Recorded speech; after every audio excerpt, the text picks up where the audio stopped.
misdefining and misunderstanding our priorities. And we have to be very honest with ourselves. I'm an economist, and I always talk economics, and we look at the numbers, and we look at poverty.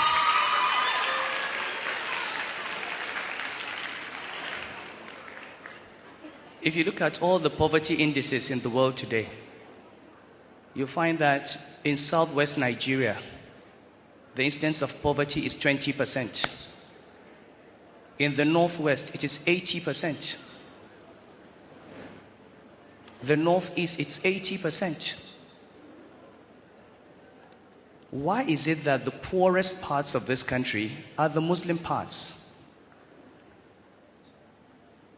Why is it that in a state that started Sharia in 1999, and we just heard the opening verses today, Iqra bismi rabbika alladhi khalaq. This is the very first verse revealed in the Quran.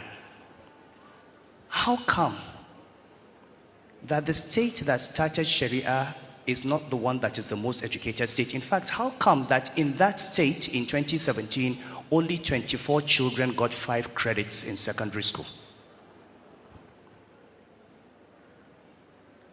How do we define Sharia? How do we define Islam?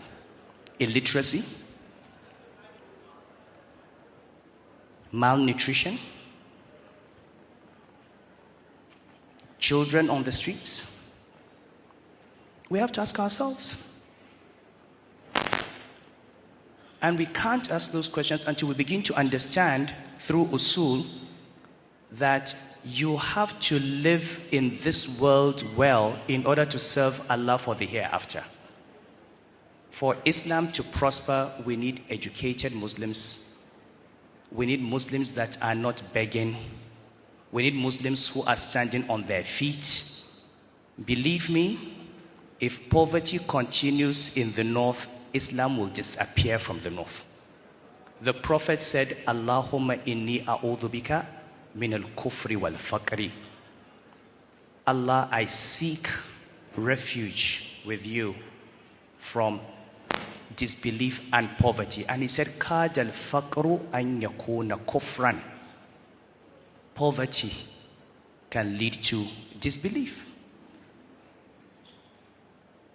These children that we see as al-majiris and we laugh at them and we treat them as victims, somebody will just come and pick them up, put them in a school, give them medical care, and convert them to another religion. And they will do that by the hundreds and the thousands. So, what we see on the street is a product of bad economic policies and wrong priorities. These children are not criminals, they are victims. What part of Islamic law, what verse in the Quran, what hadith of the Prophet allows a father to give birth to a child and leave the child to go and fend for himself?